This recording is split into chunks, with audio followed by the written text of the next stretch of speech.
ముందు రాష్ట్ర ప్రభుత్వం కాంగ్రెస్ పార్టీ అధికారంలోకి రావడం కోసం ఎన్ని మాటలు చెప్పిందో ఆ మాటలు చెప్పి అధికారంలోకి వచ్చినటువంటి విషయం మనకు తెలుసు.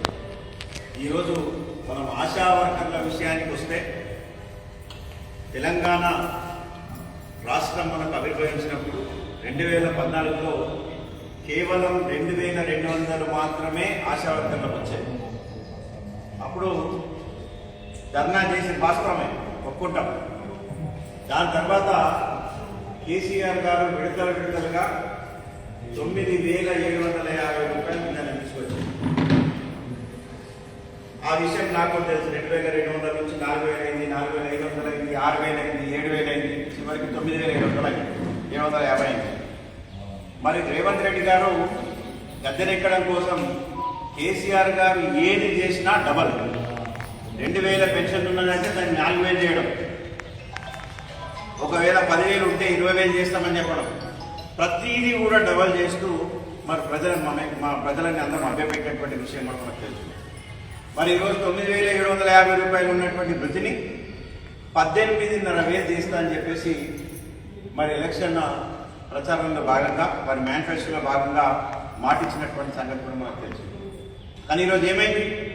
2.5 సంవత్సరాలైంది. 2.5 సంవత్సరాల కాలంలో 18,000 కాదు కదా, కనీసం 180 రూపాయలు కూడా పెంచినటువంటి దాఖలాలు లేవు. అంటే డబ్బాల ఓట్లు పడ్డాయి, వాళ్ళు గద్దెనెక్కిన అయిపోయింది, ఇక మీతో పని లేదు. అది కాకుండా వెట్టి చాకరీ అని చెప్పేసి ఎప్పుడో తాతా జమానా నాడు వెట్టి చాకరీ ఉంది. కానీ ఇప్పుడు ఇంత డెవలప్మెంట్ అయినాక, ఇంత మీడియా యాక్టివిటీ ఉన్నప్పుడు కూడా మీకు ఇచ్చే జీతంతో ఇంకా మీరు వెట్టి చాకరీలాగా పనిచేపిస్తున్నారు. రెక్కాడితే డొక్కాడినటువంటి పరిస్థితిలో మన ఆశా వర్కర్లు ఉంటే మరి వాళ్ళని వాళ్ళ విధులను కాకుండా సర్వేల పేరుతో ఇంటింటికి తిప్పుతూ ఇబ్బంది పెడుతున్నటువంటి పరిస్థితి మనం చూస్తూ ఉన్నాం. ప్రతి సర్వే కూడా ఆశా వర్కర్లను ముంగట్టు వాళ్ళని ముందుకు పంపేయడం, జీతం అడుగుతూ ఇవ్వకపోవడం. మరి ఈరోజు ఆందోళనలు జరుగుతున్నాయంటే ఉట్టిగా కాదు. నిన్న కానీ మొన్న కానీ ఇదే హాల్లో బీఆర్ఎస్ పార్టీ కార్యకర్తలందరం కూడా మేము ప్రెస్ మీట్లు పెట్టాం. అయ్యా పేదలను ఆదుకుంటామని చెప్పారు, మీరు మిమ్మల్ని నమ్మి ఓట్లేసారు, మీరు పెన్షన్లు ఇస్తలేరు, ఫ్రీ కరెంట్ ఇస్తలేరు, సిలిండర్లు ఇస్తలేరు, చదువుకున్న పిల్లలకి బైకులు ఇస్తున్నారు, మీరు ఇస్తలేరు. ఈరోజు మా మహిళా సోదరు వాళ్ళందరూ ఎందుకు ఇచ్చినా కాంగ్రెస్ పార్టీకి నమ్మి, అరే మా పిల్లలు కాలేజీ పోవడానికి ఇబ్బంది అవుతా ఉంది, దబ్బున వీళ్ళు బైక్ ఇస్తారేమో, మాకు పెన్షన్ 4,000 అవుతాయేమో, మా రైతులకు బాగా జరుగుతుందేమో, మా ఉద్యోగాలు 9,700 నుంచి మరి కేసీఆర్ గారు 2,200 నుంచి 9,750 పెంచిండు, 18,000 చేస్తాడు చేయడం కానీ రేవంత్ రెడ్డి చేస్తున్నాడు కదా నమ్మి మీరు ఓట్లేసారు. మీ నమ్మకాన్ని వమ్ము చేసినటువంటి ఈ ప్రభుత్వం వెంటనే మా ఆశా వర్కర్లకు క్షమాపణ చెప్పి రాజీనామా చేయాలి. లేదంటే వెంటనే 18,000 రూపాయలు ఏదైతే మేనిఫెస్టోలో పెట్టినరో మరి వెంటనే మా బీఆర్ఎస్ పార్టీ తరఫున పూర్తి మద్దతు మీకుంటుంది.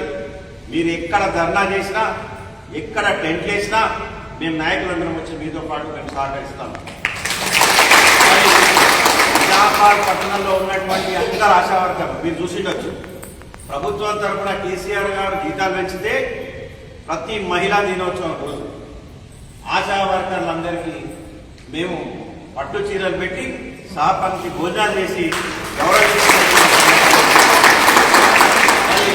మహిళా దినోత్సవం వస్తే వాళ్ళే నాకు మెసేజ్లు పంపిస్తుంటారు. వివరంతా పంపించి, అన్న మీరున్నప్పుడు మా తల్లిగారి ఇంటి నుంచి మాకు చీర వస్తుందో లేదో గ్యారంటీ లేదు, మా అన్నదమ్ములు మాకు చీర పెడతారో లేదో గ్యారంటీ లేదు, కానీ మహిళా దినోత్సవం వస్తే మాకు దసరా దీపావళి కంటే కూడా సంబరంగా.